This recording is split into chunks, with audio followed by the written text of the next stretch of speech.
كان أي قال كيداني أرأس كيداني سي كيداني تمرعيو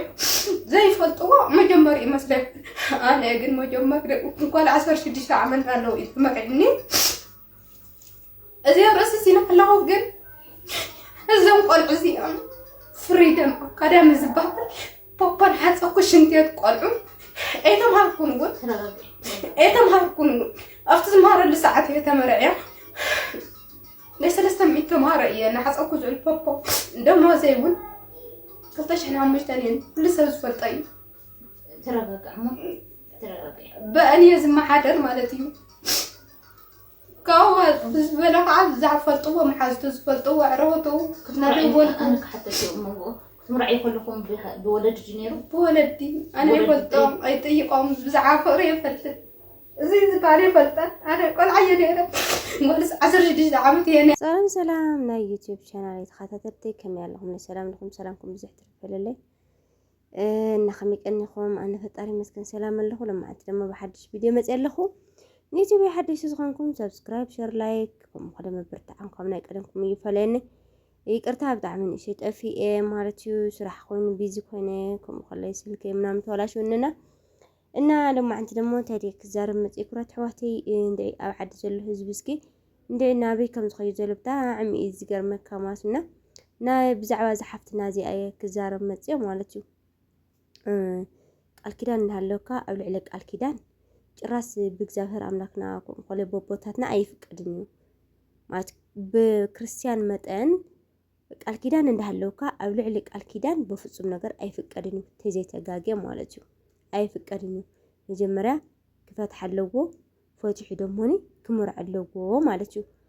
ስለዚህ እዚአተም ግነኒ ኣብ ርእሲ ሓዳሮም ሓዳር እናጎሩ ኣሩስ ቃል ኪዳን እናጎሩ ቆልዑ ወሊድካ እንልኻ ቆልዑ ደብሪኻ ንኻለት ወይ ውጭ ሃገር ደነበራ ወይ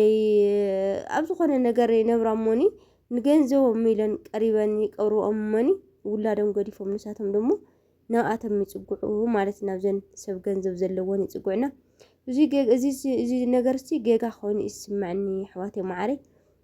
ማት ውላድካ ገዲፍካ ጽዋሕንጎ ተሓታት ይሓተካ ይሕተካ ይብስሩ እዚሲ ብሱር ብጣዕሚ ይሕተካ ማርያም ነዛ ምስኪን ቆልዓ እዚኣ ትሪኣ እንተለና ስከሕሰብዎሙ ከም ኮለይ ናይ ሽንት ቤት እንዳሓጸበት ናይ ቤት ትምህርቲ ቆልዓ እንዳዓቤት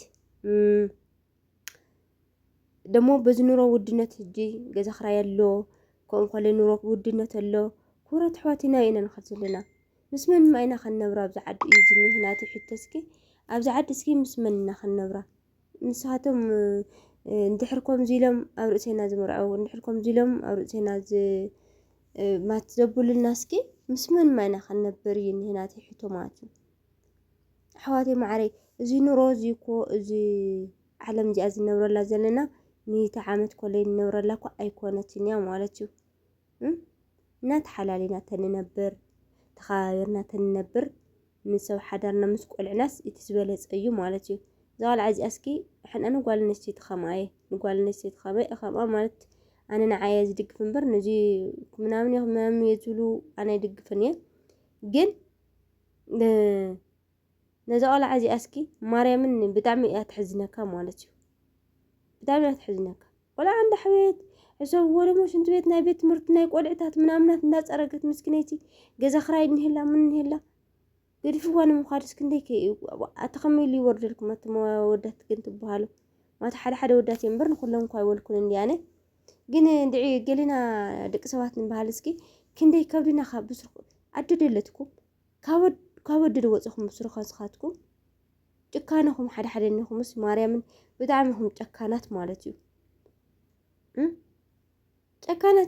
ጨካናትኩም ብስሩ ሓደ ሓደ ዝነኹም መወዳት ውላድኩም ገድፍኩም ውላድኩም ደሪኹም كم حرقي ولدكم مسكي كم حرقي جلس الكاد زي تريو كم دوريكم ما تخدين من تاي ولاد كان من تاي دوري هتخد ولك نات كاكو نات كفترة هي بكايو يكرمك نتاي سايد عم تأتي أوري دوا ولك نات كا استشكم تخي أخلاص مسكاد مو قد فيها نخت خيدي سندعي ينشي يخبدك زرو زران بتعمل يخبدني كم مستات نجرات بتعمل خبدي بلعتني زرو حواتي معاري بتعمي كبر خازبلع نغريو ناي قدم بولدها تمرعيا كم ወለዳ ዘምፅላ ተመርዕያ ግን ረኹም ዘን ሳምሲል ዋሕዶ መዘይን ሳምሲል ደሞ ምስ ቆልዓ ደውሪዋ ና ሃፍታም መትዲዩ ወይ ናብ ገንዘብ ዘለዎ እንዲግልጽልጽ ኢሉ ግን ይፍዋ ደሞ ደውሪዋ ናብ ካልእቲ ኸደለ ማለት እዩ ጧሕን ጎደ ግን ከምዚ ትገብራ ደቂ ኣንስትዮ ማለት እዩ ማርያም ናይ ብልበ እየ ኣብ ርእስኹን ከምዚ በፅሐክን ኣይትረሳዕ ያኽን ኣሕዋተይ ማረ ንዓ ንድድቁ እኳ ዘይኽበራስ ንዓኸ ክኽብረልኪ ኢልክ ከመይ ክትሓስብዮ እኳ ሓደ ነገር ክትገብሮ ዘለኽ ንዓ እውን ደውርክ ኢኻ ይፅዋሕንጎ ፍሉጥ እዩ ማለት እዩ ስለዚ ኣሕዋተይ ማዕረይ ከምዚ ንገብር ኣሕዋተይ ከምዚ ንገብር ደቂ ኣንስትዮ ንዓስና ተሓሳሲብና ንዓስና ተኸባቢርና ተንነብር ጽቡቕ እዩ ካብ ናብ ሰብ ሓዳር ትቋሙታ ናትክን ድኻ ዝመስል በቃ ድኻ ጽሩይ ድኻ እዩ ዝሕሰክን ማርያምን መርከም የብሉ ሓጢያት የብሉ ምን የብሉ በቃ መልክዕን የልዋ ኣታይ መልክዕ ታከብልዕኒ ንዓይ ወይ በስማ ሰሪሕ ዘብልዕካ ሰብ ዘኽብረካ ፍቕሪ ዝህበካ ሰብ ኢኻ ትደሊ እምበር እዚስ ዋይ ክጽቡቕ መልክዑ ዋይ ኣነ ታገብረለይ መልክዑ ምንም ዘይገብረለይ ወደይ መልክዑ ስለዚ ኣሕዋተይ ማዓረይ መልክዑ እንዳርአና ወይ ከዓ ደሞ ቁመንኡ እንዳርአና ኣዶ ደቁ ቆልዑ ወሊዱ 3-4 ቆልዑ ተቆልዑ ወሊዱ 3 ቆልዑ ወሊዱ እንዳርአና እስኪ ና ሓዳር ዘለዎ ደሞ እንዳኣትተልና እስኪ ብስሩ ንእሽተ ርእሲ ደለና ብስርኻ ዕዳጋ ኣሕዋተይ ማዓረይ ሓደ ዝናኸን ደቂ ኣንስትዮ ዓገብታ ንብል ኣብ ውሽጢ ዓዲ ዘለኽን ኮለይ ኣብ ውጭ ሃገር ዘለኽን ኮለይ ብዙሓት እየ ነሰምዕ ብዙሕ በኣሜሪካ ይኹን ብኣውሮፓ ብስዑዲ ብዝተፈላለዩ ሃገራት ማለት እዩ ሰብኣይ ወሲዳትለ ሰብኣይ መንጢላ ዋይ ንሳቶም በጊዕ ድም ዝጉተት ወደይ ሓደ እስኪ ምግዕ ድም ዝጉተት እየ ዝብሉ ነብሰይ ማለት እዩ ስለዚ ንስኻትኩም ኮለይ ሕሰውሉ እንትኾነ ሓደ ምስ ሓንቲ ምቋም ተዘይኮይኑ ደሞ ፈትሓይ በቃ ናይ ደልክኒ ደሰይ ይብለኒ ተልካ ቆልዕኻ እንዳኻልካ ምግቦም ድዩ ክዳውንቶም ድዩ ተንብራት ፀገም የብሉ ተራእየለን እስኪ ደብሪኻ ከም ታይ ዝባህ ደብሪኻ የምኻድ እስኪ ነውሪ እዩ ኣሕዋተይ ማዕረ ወለድካ ውላድካ ደብሪኻ ይኸድ ዋሕንጎ ሓተካ እዩ ውላድካ ከለኮ ፅዋሕንጎ ኣብ ዝለዓለ ደረጃ ወፂሑ ተማሂሩ ድዩ ቴስ ዝኾነ ነገር ኮይኑ ከም ዝለዓለ ደረጃ ክበፅሕ ክእል ውላድካ ታቑሒድካ ንኻላ ትኸይፈልጥ ይብለካ ኣቦኻ ታይ ትብሎ ውላድካ ስለዚ ኣሕዋተይ ፕሊስ ተሓባቢና ተሓላሊና ኣብዛ ምድር ተንነራ ጽቡቕ ነይሩ እየ ዝብል ኣነ ከማይ ማለት እዩ ከምኡ ትገብራ ደቂ ኣንስትዮ ደሞ ሓዳር ናሃለወ ልዕሊ ሓዳር ንሰብ ሓዳር ኣይትጠምታ ማለት ቀዳማይ ነገር ብእግዚአብሔር ኣምላክናውን ፍቆዶ ኣይኮነን ካልኣይ ነገር ደሞ ንዓኻትን ኮለይ ጽቡቕ ኣይኮነን ሓዳርክን ንዓ እኳ ዘይኽበራስ ንዓኻትን ክኽብረኒ ኢልክን ተሓስባ ግን ጌጋ ነገር እዩ ኢሉ ኣነ ዝርድኦ ማለት እዩ ኣነ ይቅርታ ገብራለይ እምበር ንሰብ ሓዳር እናሃለወ ናብ ሓዳር ግልጽ ብምባል ከም ዝነብሩ መሲሉ እዩ ዝስምዐንና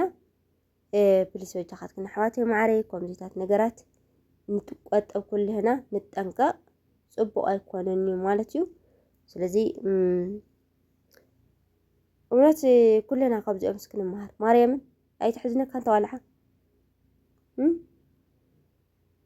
ስለዚ ኣሕዋተይ ማዕረይ ከምዚ ንግበር ሰብ ሓዳር እናእተና ሰብ ሓዳር ኣይንበፅብፅ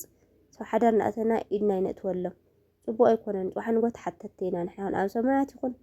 ኣብ ምድሪ ማለት እዩ ኣብ ኩሉ ተሓተት ከም ዝኾነ ኣይትረሳዕ ኣሕዋተይ ማዕረይ ክብለክን ይደሊ እና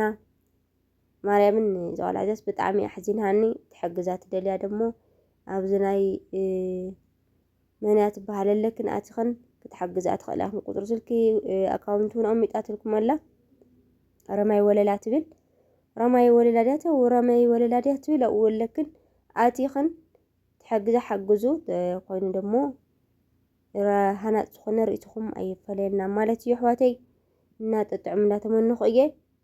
ሰብስክራይብ ሸር ላይ ኮለይ ኣበረታትዑኒ ኣሕዋተይ እና ከምዚ ንገብር ደቂ ኣንስትዮ ከምዚ ንገብር ኣሕዋተይ ደሞ ንጠንቀቕ ማርያምን ፅዋሕንጎ ህይወትና እንታይ ከም ዝፅሕና ኣይንፈልጥን ኢና እና ተሰናይ እንዳተመንኹ እየ ጠጥዕሙ ባይ ባይ